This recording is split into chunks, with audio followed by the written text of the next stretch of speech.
Hi, I'm Amanda with amandascorner.com. Thank you so much for joining me today. In this video, we're going to get a little more intimate with one another as I'm going to share with you part of my shower routine.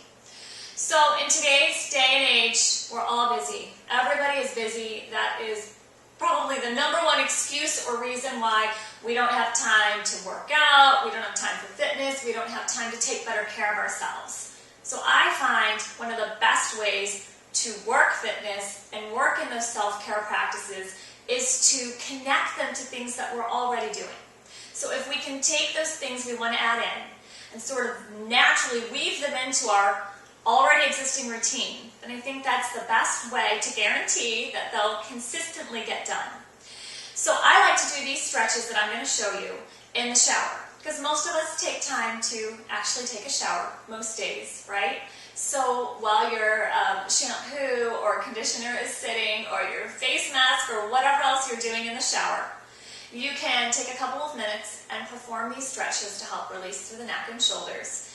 And they'll make a really big difference. And it's a nice way to just consistently get them done.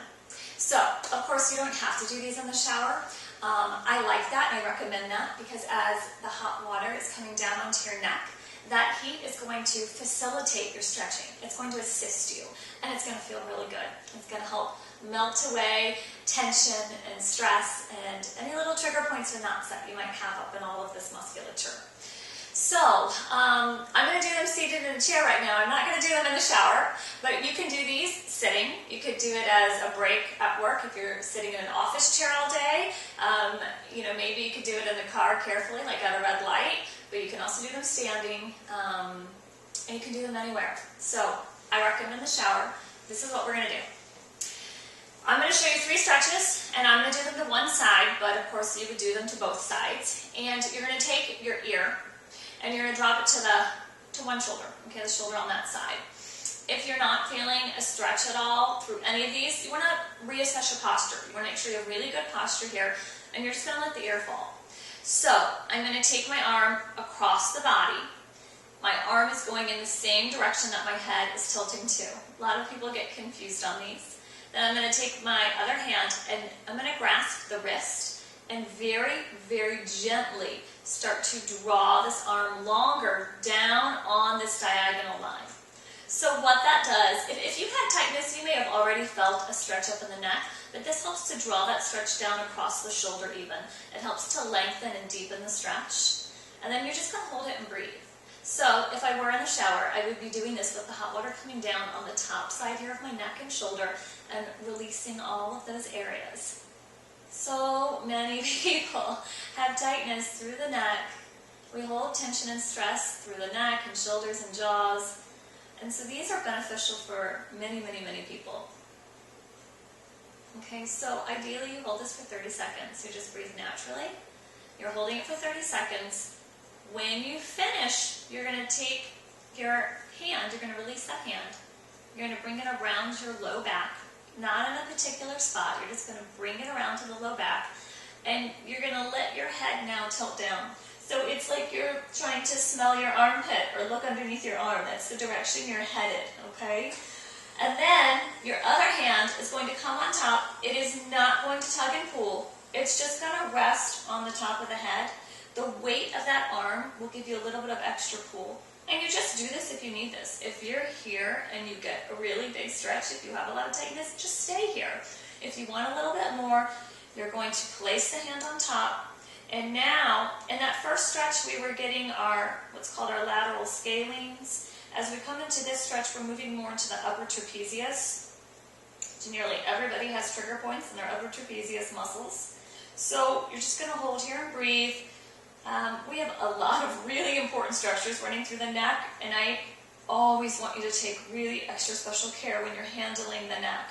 You don't want to crank on your head here. You want to be really kind and gentle to your body. And just breathe and relax and allow it to open as it can. So again, having some heat with this process is really nice. Okay, I like to call these last 2 the diagonal stretches. So this is stretch number 2. You're going to keep your arms exactly like this to move into the 3rd stretch. You're going to start to turn the head like I'm going to peekaboo back out towards you. And you move really slowly because sometimes this is very intense. And you're just going to keep turning the head until you feel that stretch change. So it often deepens and it often moves a little bit higher up. And this becomes a stretch more for the levator scapula muscle. Again, it's a little muscle, it gets really tight, and you hold and you breathe. So I am not pulling, I'm not being harsh here. This hand is really just kind of resting. The weight of that arm is enough to give me a stretch. So you can do one on each side, you could go back and do two on each side. These last two are really easy to rotate back and forth. You would slowly go down and back out. When you're done, you do not want to just lift your head, because we've just spent hopefully a good minute and a half to 3 minutes releasing all of this, and it's all nice and long, and you don't want to contract those muscles and lift the head. So what I suggest is you bring your hand down, just help press the head back up. It's just kinder to your body. So then you would repeat those on the other side. So the head and the arm go the same direction. Everybody gets confused on that in the beginning. So just think head and arm go in the same direction, gentle pull. And then you're going to turn the head down, hand will rest up on top, and you can go back and forth between those last two diagonal stretches. It's really, really very, very helpful. Over the years, I've probably given those stretches to thousands of people, honestly, because they're just beneficial for so many people across the board, for so many different issues. And if you're someone that happens to have TMJ issues, you get a lot of tightness up in the jaw, another thing that's nice to do after you complete those neck stretches is just to open your mouth as wide as you can, like a yawn, but you're going to hold it. And you might feel a little silly, so you do this in the shower when nobody's looking, because you're just going to open it as wide as you can. So and the first time or two you do that, it's nice to do it in a mirror, actually, because a lot of times our bottom jaw will deviate to the right or to the left. You'll get kind of a lateral translation. You don't want that. So I don't know how, it's not zoomed in very closely, but I'll exaggerate. So a lot of times our mouth might do something like this. Or you're going to open on the diagonal, and you want it to drop straight down. So if you've got more tightness on one side than the other, then you're likely to have some asymmetry. So just holding that for 30 seconds as wide as you can through the mouth will help release through the jaws. It'll help with TMJ issues. Okay.